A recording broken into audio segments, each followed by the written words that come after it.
Nah, selamat sore Bu Revi. Selamat sore Bu Sulis. Gimana kabarnya hari ini? Alhamdulillah sehat Bu Sulis. Alhamdulillah ya. Jadi sebelum Ibu kan nanti akan melaksanakan kegiatan kucing dengan rekan Ibu ya. Jadi sebelum kegiatan dimulai ada beberapa yang ingin saya sampaikan dan saya tanyakan nanti ya Bu ya. Jadi begini Bu, nanti rubrik penilaian Ibu ketika melaksanakan kegiatan coaching seperti ini Bu, nanti akan saya nilai dari ini, nah semua nanti akan saya nilai. Kemudian kompetensi coaching apa sih yang ingin Ibu kembangkan? Saya ingin meningkatkan ketiga kompetensi kucing saya, yaitu presensi sebagai kehadiran penuh, mendengar aktif, dan mengajukan pertanyaan berbobot. Baik, jadi ada 3 kompetensi yang akan Ibu kembangkan nanti ya ketika kegiatan. Dari ketiga kompetensi itu mana sih salah satu yang lebih spesifik yang ingin Ibu observasi nantinya?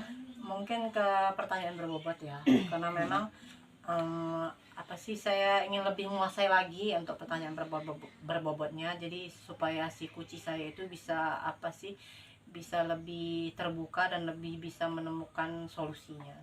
Baik. Jadi kompetensi yang ketiga ya yang akan Ibu laksanakan ketika observasi nanti. Kemudian indikator ketercapaian yang akan Ibu tuju itu dari pengembangan tersebut itu seperti apa sih Bu? Yang saya inginkan itu dari tahap kucing nanti yang ingin saya dapatkan yaitu kucing saya itu nanti akan mendapatkan solusi dari permasalahan yang ada. Baik. Jadi Ibu akan menggiring coach Ibu untuk menemukan solusi dari masalah yang sedang dia hadapi. Ya, baik. Terima kasih Bu Revi, silahkan dilanjutkan kegiatannya. Oh iya, terima kasih. Terima kasih Bu Sulis.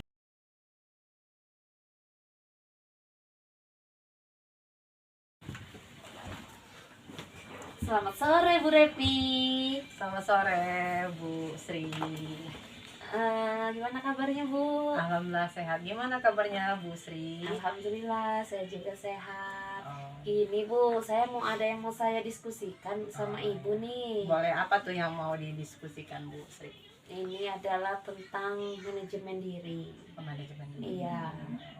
Jadi gini Bu, saya ini kan sedang ada kegiatan yang sedang bersamaan nih. Yang pertama Latsar CPNS, yang kedua pendidikan guru penggerak, dan yang ketiga karena saya ini adalah guru kelas 5, kan anak kelas 5 itu mau asesmen nasional nih, ya kan? Nah jadi ketiga-tiganya ini sedang bersamaan, sedang saya hadapi. Saya ini merasa keteteran. Saya ini merasa keteteran Bu Revi dengan tugas yang sedang bersamaan ini. Jadi saya sering tidak bisa mengontrol emosi, kemudian saya sering terlambat mengerjakan tugas gitu Bu. Saya ini kepingin, jadi ketiga-tiganya ini dapat saya laksanakan dengan baik. Itu caranya gimana ya Bu ya? Oke, jadi Bu Sri ini ingin meningkatkan manajemen dirinya, gitu betul. ya, supaya ketiga masalah yang dihadapi bersamaan ini bisa berjalan seiringan gitu. Seiringan. Ya. Betul sekali. Untuk saat ini dari skala 1 sampai 10 kira-kira Bu Sri dalam manajemen dirinya itu berada di angka berapa? Sepertinya masih angka 5 ini Bu. Jadi mungkin saya masih kesulitan kemudian untuk mengatur. Mungkin jadwalnya itu sudah ada sih, maksudnya waktunya itu sudah ada. Hanya saja mungkin ketika menghadapinya itu belum bisa memiliki emosi yang bagus. Mungkin masih merasa tertekan, merasa terbebani, seperti itu Bu. Jadi memang benar-benar masih di angka 5 ya. Iya Bu. Sebenarnya apa sih hambatan yang membuat Bu Sri itu tidak bisa memanajemen diri itu apa sih sebenarnya? Yang jelas mungkin dari emosi ya Bu ya, mungkin seharusnya saya bisa bersyukur karena ketiganya itu adalah suatu hal-hal yang diimpikan banyak orang, ya kan? Siapa sih yang nggak pengen CPNS? Betul sekali, betul. Kemudian CGP juga, alangkah banyaknya orang yang nggak bisa lolos, Iya, ya kan? betul, Walaupun betul. mereka itu dalam lingkungan atau kesehariannya adalah orang-orang hebat, mungkin yang lebih hebat dari saya, tapi ternyata saya yang di ini. Kemudian asesmen untuk ANBK itu kan nggak semua guru yang dapat Iya. kepercayaan dari kepala sekolah ya. Jadi mungkin saya harus meningkatkan rasa syukur saya dengan kegiatan-kegiatan yang sedang saya hadapi itu. Seharusnya itu saya harus bersyukur. Jadi saya mungkin lebih lega, lebih ikhlas untuk menjalaninya seperti itu ya. Berarti seperti itu ya Bu Sri ya. Tadi kan di angka 5 ya. Ingin pencapaian seperti di angka berapa sih untuk manajemen diri itu? Ya, yang saya harapkan sih mungkin kalau untuk maksimal mungkin ya belum lah ya Bun ya, dengan apa yang saya hadapi sekarang ini. Seandainya sudah bisa angka 8 atau 9 aja itu udah luar biasa. Saya harapkan di angka 9 atau 8 atau 9 itu saya itu bisa melaksanakan satu persatu dengan baik gitu loh Bun, seperti itu. Kalau untuk maksimal mungkin udah jam terbangnya udah ini sering ya Bun ya, frekuensinya lebih besar. Saya 8 atau 9 saja itu udah bagus itu. Dari angka 5 mau ke 8 atau 9. Iya. Jadi kira-kira apa tuh rencana atau strategi yang Ibu akan lakukan untuk mencapai angka 8 atau 9 itu? Yaitu tadi yang pertama seperti yang ada pada hambatan tadi, meningkatkan rasa syukur saya. Kemudian yang kedua itu adalah saya membuat skala prioritas. Mana dulu nih yang mau saya lakukan? Apa yang ini dulu? Mana yang mendesak? Mana yang harus cepat tapi tidak mendesak? Seperti itu. Mungkin skala prioritas. Yang pertama adalah syukur, kedua mungkin saya harus membuat skala prioritas. Yang ketiga mungkin saya harus mindfulness. Iya, jadi ketika saya mengerjakan tugas CGP, saya tidak memikirkan tugas latsar. Ketika saya mengerjakan tugas latsar, saya tidak memikirkan tugas yang lain. Mungkin jadi biar satu persatu mungkin bisa kelar. Mungkin seperti itu. Fokus dulu ke satu gitu ya, baru selesai satu, baru satu lagi mungkin gitu ya. Seperti itu strategi saya, Bu. Apakah untuk meningkatkan manajemen diri ini ada Ibu perlu bantuan untuk mendukung manajemen diri? Sepertinya perlu, Bu. Dukungan dari siapa itu kira-kira yang bisa? Untuk tugas saya di kelas 5 itu mungkin saya berkolaborasi dengan teman sejawat. Ketika saya di latsar ya tolonglah untuk anak saya digantikan dulu gitu kan. Misalnya seperti mengawas simulasi, kemudian atau mengajari megang laptop seperti itu. Mungkin beberapa yang guru kan bisa juga kan megang laptop, nggak harus saya ketika saya sedang latsar gitu kan. Kemudian untuk CGP mungkin saya ya berkolaborasi dengan sesama CGP lah. Kesulitan saya yang saya ini bisa saya tanyakan. Mungkin seperti itu. Kalau untuk di rumah? Kalau untuk di rumah tentu saja saya berkolaborasi dengan keluarga ya Bu ya. Saya meminta pengertiannya mereka. Kemudian tugas dan tanggung jawab sebagai ibu rumah tangga mungkin ya minta dimaklumi dan dibantu seperti itu.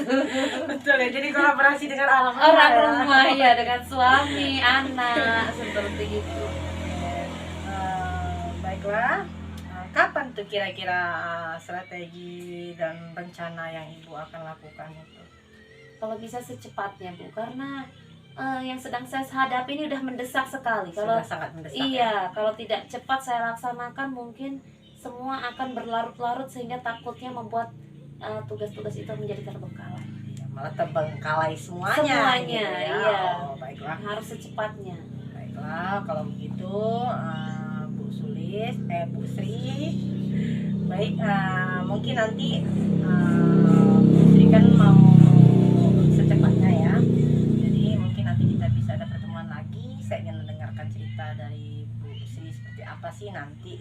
perubahannya dari manajemen hidup Ibu gitu. Makasih ya Bu ya, saya sekarang sudah lega. Tadi saya memiliki masalah dan solusi, saya sekarang sudah seperti mendapat jawaban bagaimana masalah saya. Terima kasih Ibu atas Oh, iya. bimbingannya dan Sama-sama pengarahannya. Bu Sri, sama-sama. Ya.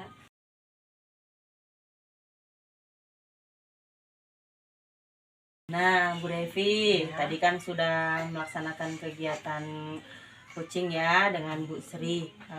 Jadi ada beberapa yang ingin saya tanyakan lagi Iya. dan saya sampaikan. Nah, dari yang udah Ibu lakukan tadi ya, kegiatan coaching yang menjadi indikator ketercapaian pengembangan yang diinginkan itu apa saja sih Bu? Yang sudah Ibu kuasai seperti itu. Ya, yang udah saya kuasai itu tuh saya sudah kehadiran penuh, saya sudah menjadi pendengar yang aktif juga dengan saya mendengar aktif. Jadi dari cerita kuci saya itu gitu, dan juga saya sudah mengajukan pertanyaan berbobot juga. Nah, berarti ketiganya sudah Ibu kuasai ya, Iya. seperti itu. Baiklah, Ibu sudah melaksanakan kegiatan coaching tadi dengan saya perhatikan sudah menggunakan alur tirta tuh sudah ada. Baiklah, di sini saya tadi sudah mencatat beberapa hasil observasi saya ketika Ibu tadi melaksanakan kegiatan coaching ya. Ibu sudah melaksanakan coaching dengan menggunakan alur tirta mulai dari tujuan, menanyakan tujuan apa sih yang akan Ibu lakukan ketika kegiatan coaching itu, kemudian mengidentifikasi masalahnya, kemudian rencana aksinya juga sudah, kemudian tanggung jawab kedepannya tuh mau seperti apa juga udah Ibu sampaikan, Ibu laksanakan ketika coaching. Kemudian fokus terhadap area yang ingin dikembangkannya juga sudah ada di situ. Kemudian paradigma coachingnya sudah masuk semua, dari fokus, kemudian bersikap terbuka, ingin tahu, kesadaran diri, kemudian mampu melihat peluang kedepannya nanti itu seperti apa. Sudah bagus sekali, sudah Ibu laksanakan. Kemudian yang terakhir nih ya Bu ya, kompetensi apa lagi sih yang ingin Ibu kembangkan di kegiatan coaching Ibu ke depan seperti itu? Mungkin saya akan kompetensi dari coaching ini ketiganya, ingin dari kehadiran penuh, dari mendengar aktif dan pertanyaan berbobot, saya ingin meningkatkan ketiganya. Kenapa? Karena memang apa sih ketiganya itu diperlukan untuk saya biar agar saya menjadi coach itu lebih baik lagi. Mungkin dengan cara sering-sering coaching. Ibu akan melaksanakan coaching ke depannya tuh lebih sering ketika teman mendapat masalah atau ya. Ibu sendiri mendapat masalah seperti Iya, itu kan akan iya. bagus. Ya, terima kasih ya Bu ya, mudah-mudahan Ibu nanti ke depannya menjadi coach yang luar biasa. Ya, terima kasih, amin. Terima kasih, Bu Devi. Terima kasih juga Bu Sulis.